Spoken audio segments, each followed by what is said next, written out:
இந்தியாவிலேயே இன்றைக்கு தமிழ்நாடு பள்ளிக்கல்வித்துறை எண்ணற்ற சாதனைகளை படைத்துக் கொண்டிருக்கிறது.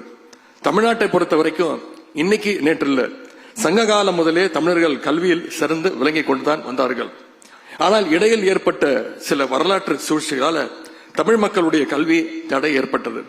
தடைப்பட்டதுன்னா அது ஏதோ தானாக ஏற்பட்ட தடை அல்ல. கல்வி நமக்கு தடுக்கப்பட்டது, கல்வி உரிமை தடுக்கப்பட்டது.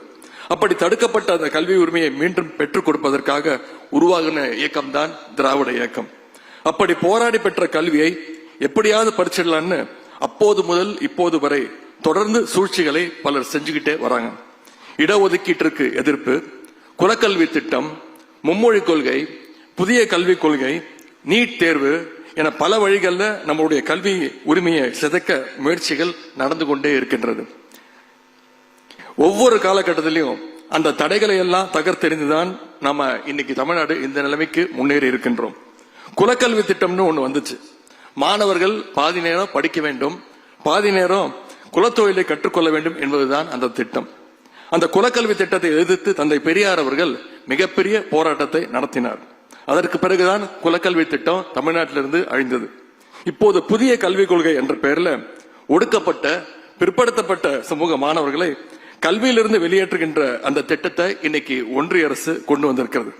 தமிழ்நாட்டில் புதிய கல்விக் கொள்கையை செயல்படுத்த மாட்டோம் என்று இன்னொரு வாழும் பெரியாராக போர் முரசு கொட்டியவர் தான் நம்முடைய மாண்பு முதலமைச்சர் அவர்கள்.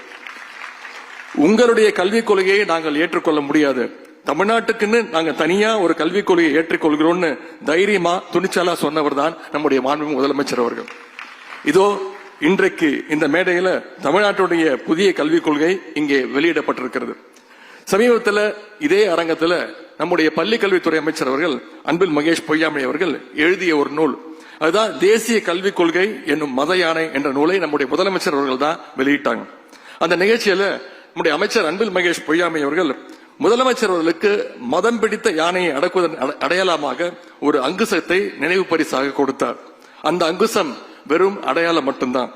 இன்னைக்கு வெளியிடப்பட்டிருக்கிற இந்த தமிழ்நாடு கல்விக் கொள்கை என்பதுதான் உண்மையான அங்குசம். மதம் பிடித்து தமிழ்நாட்டுடைய கல்வியை அழிக்க துடிப்போரை அடக்குவதற்கான அங்குசம் தான் இந்த மாநில கல்விக் கொள்கை. புதிய தேசிய கல்விக் கொள்கையின்படி மும்மொழி கொள்கையை ஏற்றுக்கொள்ள வேண்டும் என்று ஒன்றிய கல்வி அமைச்சர் சொன்னார். மும்மொழி கொள்கையை ஏற்றுக்கொண்டால்தான் தமிழ்நாட்டுக்கு வழங்கப்படக்கூடிய 2600 கோடியை தருவோன்னு வெளிப்படையாகவே மிரட்டினார்கள். 2000 கோடி அல்ல, நீங்க 10,000 கோடி கொடுத்தாலும் தமிழ்நாட்டு மும்மொழி கொள்கையை ஏற்றுக்கொள்ளாது என்று தைரியமாக சொன்ன ஒரே முதலமைச்சர் நம்முடைய முதலமைச்சர் அவர்கள்.